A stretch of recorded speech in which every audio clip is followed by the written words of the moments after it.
Mantul? Sudah enggak, Bu? Iya. Sudah, Bu. Ya, ya. Nah, baik, teman-teman mahasiswa semuanya, untuk pertemuan pertama mata kuliah aljabar linier di sini kebetulan ada di jadwal ya pada hari pertama ya, hari Senin ya. Jadi untuk mahasiswa baru semuanya, perkuliahan di Politeknik Indonesia Surakarta memang belum bisa terlaksana secara tatap muka. Jadi memang kita hanya bisa menjalankan perkuliahan secara virtual dengan conference seperti ini atau dengan menggunakan e-learning dan sejenisnya. Pertama-tama, alhamdulillahirabbil puji syukur kita panjatkan kehadirat Allah Subhanahu wa taala atas limpahan rahmat, hidayah dan inayahnya sehingga kita semua diberkahi kesehatan dan bisa berkumpul bersama pada malam hari ini. Dan tak lupa salawat salam kita haturkan pada Nabi besar kita Nabi Muhammad SAW atas syafaatnya. Semoga dengan syafaatnya kita bisa menjadi manusia yang beruntung di yaumul akhir nanti. Amin ya rabbal alamin. Baik teman-teman semuanya, tidak mengurangi rasa nyaman ya. Untuk pertemuan pertama kita adakan secara conference dengan menggunakan Google Meet. Di sini kita akan mulai berkenalan dulu karena kita juga baru saja bertemu meskipun secara virtual sebagai mahasiswa baru. Dan di sini saya memperkenalkan diri, saya Bu Norma Puspitasari selaku pengampu mata kuliah aljabar linier, dan di Prodi Manajemen Informatika saya sebagai sekretaris prodi, di mana nanti segala macam apapun yang berkaitan dengan program studi nanti teman-teman mahasiswa semuanya bisa ke prodi atau bisa menanyakan ke saya. Nah, di sini pada mata kuliah aljabar linier, teman-teman semuanya untuk awal perkuliahan di sini teknisnya yang perlu saya sampaikan di sini adalah secara conference kita bisa menggunakan Google Meet seperti ini untuk wadah diskusi. Jadi untuk wadah diskusi ya teman-teman. Jadi di saat kita bisa untuk bertatap muka secara virtual, gunakan sebaik-baik mungkin untuk berinteraksi. Kemudian selain itu, selain conference kita juga ada e-learning. Nanti teman-teman mahasiswa semuanya bisa mengakses e-learning. Sudah dicoba membuka e-learningnya? Sudah, Bu. Sudah. Nah, nanti tugas materi itu nanti bisa saya sampaikan melalui e-learning. Gitu. Kemudian kita berkomunikasi dengan menggunakan WhatsApp group. Bisa dipahami?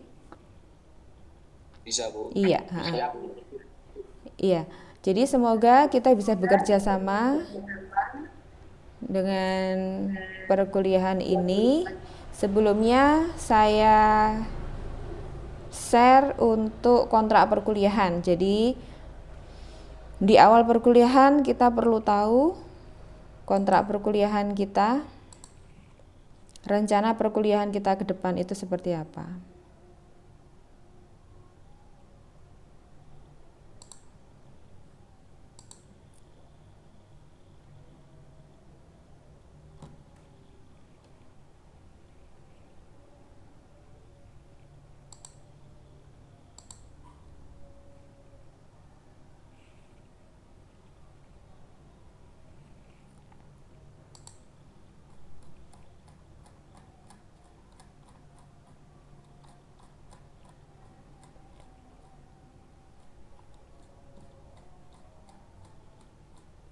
Baik, sebelumnya untuk teman-teman semuanya, di sini prodinya adalah manajemen informatika. Ya. Pada saat pengenalan prodi kemarin, teman-teman mahasiswa semuanya sudah tahu visi misi prodi seperti apa?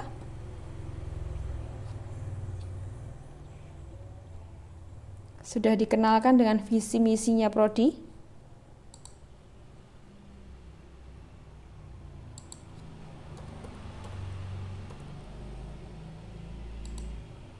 Nah, di sini sebelum kita masuk pada materi, kita harus kenal dulu dengan prodi kita, manajemen informatika.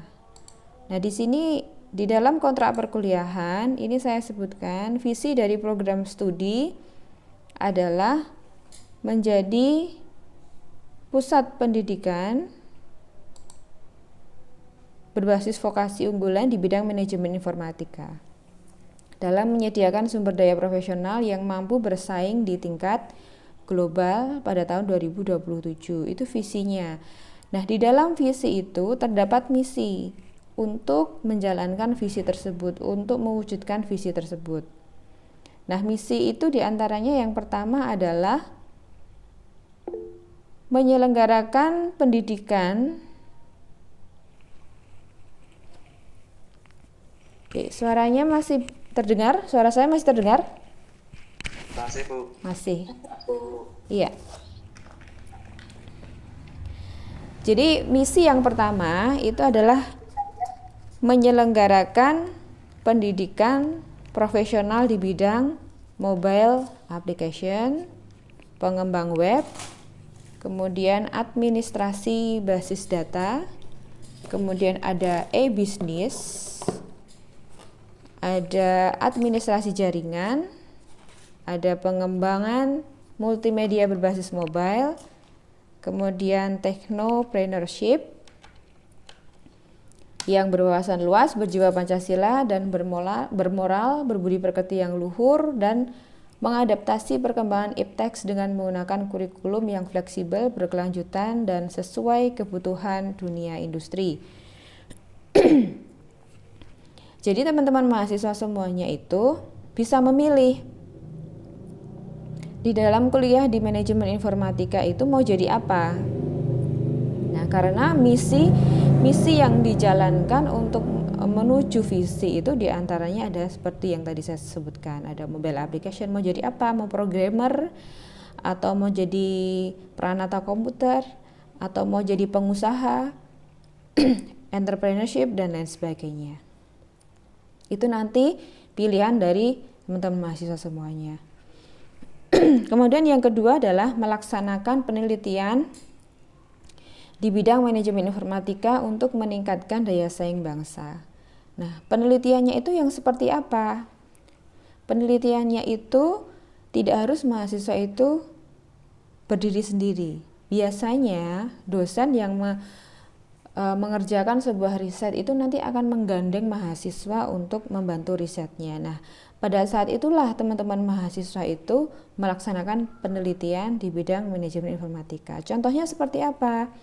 Contohnya membuat sebuah sistem informasi.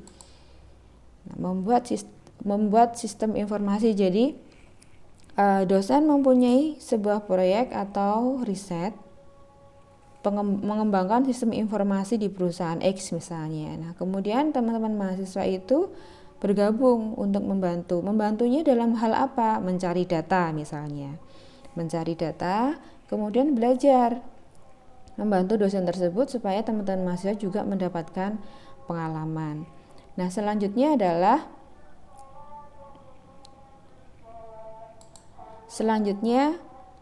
melaksanakan pengabdian masyarakat untuk menempatkan ilmu pengetahuan dan teknologi di bidang manajemen informatika secara benar dan tepat sesuai dengan situasi masyarakat dan tuntutan pembangunan. Pengabdian masyarakat yang seperti apa? Sama seperti penelitian tadi. Jadi kalau dosen itu ada sebuah riset, dosen itu juga punya kewajiban untuk mengabdi kepada masyarakat. Nah, pada saat dosen mengadakan pengabdian kepada masyarakat, juga harus melibatkan mahasiswa. Pada saat itulah mahasiswa harus ikut terlibat, harus aktif, harus mau, gitu. Jadi kalau misalnya ditunjuk oleh dosen, itu jangan ditolak. Itu bagian dari pengalaman, gitu, untuk mewujudkan misi. Jadi melaksanakan pengabdian masyarakat. Contohnya misalnya seperti ini, di dalam sebuah masyarakat atau sebuah kampung ya, itu internet di sana belum bagus ya, jaringannya belum bagus, belum tersalurkan dengan baik, padahal kondisi sekarang itu kan yang namanya pengembangan infrastruktur, kemudian pengembangan pendidikan itu membutuhkan teknologi informasi. Nah, makanya dosen membuat sebuah riset itu pengembangan jaringan internet di suatu desa. Nah, itu teman-teman mahasiswa semuanya bergabung membantu dosen tersebut untuk ikut di dalam pengabdian kepada masyarakat, memberikan sosialisasi kepada masyarakat tentang penggunaan teknologi informasi. Selain itu, misalnya pelatihan-pelatihan untuk memproduktivitaskan masyarakat di suatu desa supaya ada ketahanan pangan di masa pandemi ini. Nah, itu mahasiswa ikut bergabung, itu sudah melaksanakan pengabdian kepada masyarakat. Nah, bergabungnya ngapain, Bu? Kalau seperti itu ya, bergabungnya itu membantu pelaksanaannya, kemudian mendokumentasikan, ikut menjelaskan kepada masyarakat. Nah, seperti itu. Jadi kalau dalam kondisi saat ini itu kan menyadarkan masyarakat untuk patuh pada protokol kesehatan misalnya. Nah, itu juga bisa mahasiswa juga membantu di daerah masing-masing. Itu sudah bagian dari pengabdian kepada masyarakat. Kemudian menjalin kerjasama tingkat nasional maupun internasional. Contohnya seperti apa? Sebelum pandemi itu kita ada student exchange, ya, pertukaran mahasiswa luar negeri, yang mana kemarin sudah terjalin bersama Malaysia. Nah, itu adalah internasional. Tapi karena sekarang kondisinya seperti ini belum lagi terjadi, maka kerjasamanya dengan menggunakan apa? Kita di kurikulum manajemen informatika itu mempunyai 2 kali praktek industri 1 dan praktek industri 2. Nah, teman-teman mahasiswa semuanya itu gunakan magang itu sebagai sarana untuk teman-teman semua mendapatkan pengalaman. Nah, itu adalah suatu kerjasama tingkat nasional. Gitu? Ya. Bisa dilanjutkan? Bisa. Ya. Nah, kemudian tujuannya apa? Tujuannya untuk menghasilkan ahli media sesuai dengan misinya tadi. Tujuannya untuk menghasilkan lulusan yang ahli di mobile application, pengembangan web, dan seterusnya. Kemudian yang kedua, tujuannya untuk supaya terlaksana penelitian unggulan. Jadi terkadang itu idenya mahasiswa itu loh yang dahsyat, yang bisa untuk dikembangkan. Jadi terkadang itu dosen itu bisa menggunakan ide dari mahasiswa untuk bisa dibuat sebuah riset. Jadi kalau mahasiswa di suatu daerah itu punya ide, kok tempat saya kok masih seperti ini ya Pak Bu, gimana kalau dibuat sebuah penelitian? Nah gitu, gimana kalau dibuat sebuah penelitian? Kira-kira gimana? Nah, itu nanti bisa untuk menjadikan sebuah ide untuk penelitian. Kemudian pengabdian juga sama. Di tempat saya sangat membutuhkan pelatihan ini Bapak. Di tempat saya sangat membutuhkan sosialisasi ini karena sangat kurang sekali kesadaran dari masyarakat itu untuk sadar akan teknologi misalnya. Nah, nanti bisa disampaikan ke dosen untuk mengadakan pengabdian di tempat teman-teman semuanya. Itu sebuah ide atau masukan. Kemudian tujuan selanjutnya adalah terjalinnya kerjasama tingkat nasional maupun internasional, di mana teman-teman mahasiswa, misalkan teman-teman mahasiswa itu juga sudah bekerja, bisa menjalin kerjasama dengan tempat kerja teman-teman semua, itu juga nggak apa-apa. Misalnya teman-teman mahasiswa itu kerja di sebuah pengembang web gitu. Kemudian bisa juga misalnya kerja di Plaza Telkom atau First Media misalnya untuk jaringan-jaringan internetnya, itu bisa juga diajukan untuk kerjasama gitu. Baik itu untuk visi, misi, tujuan dari program studi. Nah, masuk ke dalam materi untuk mengangkat visi misi tersebut, visi misi dan tujuan itu, adanya mata kuliah aljabar linear itu untuk apa?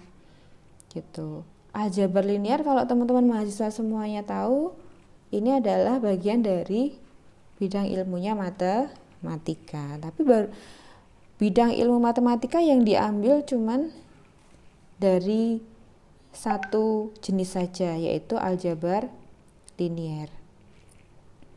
Nah, di dalam aljabar linear di sini beban SKS-nya ada 3 yang ada di semester 1. Tujuannya adalah mahasiswa mampu menerapkan konsep matematika dalam kehidupan sehari-hari.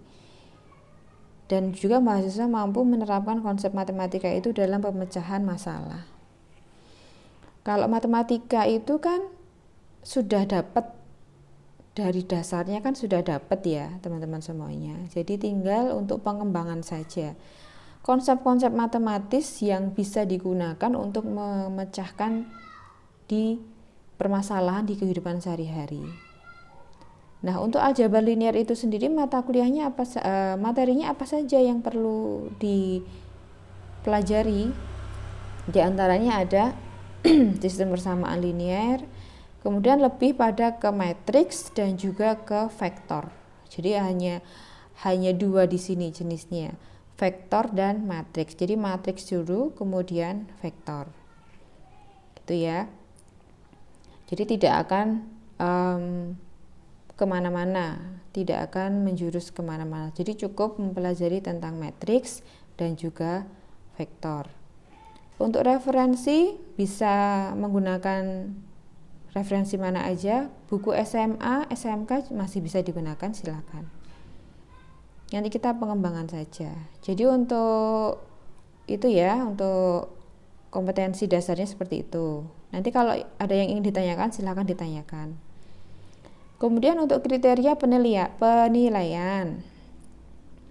Di sini meskipun pembelajaran online, tetap penilaian dari beberapa aspek akan dijalankan. Ada nilai tentamen, ada nilai UTS, ada nilai UAS, dan ada nilai akhir. Di sini nilai tentamen itu terdiri dari apa saja, termasuk teman-teman mahasiswa di sini join di sini itu masuk pada nilai tentamen. Kemudian nanti ada pretest, ada posttest, kehadiran. Nah, kemudian ada nilai tugas. Nah, itu nanti bagian dari komponen nilai yang akan dihitung dan menjadi nilai akhir. Untuk skala nilainya, konversinya di sini 4321 ya, teman-teman semuanya. Untuk nilai A itu 4, B itu 3, C itu 2, D itu 1, E itu 0. Tapi di sini saya tidak perlu menggunakan semuanya. Nanti saya cukup menggunakan nilai A, B, atau E. Itu aja. Jadi C sama D tidak akan saya gunakan. Jadi nilai teman-teman semua itu nanti bisa jadi A, bisa jadi B, bisa jadi E. Gitu. Nah, itu tergantung dari komponen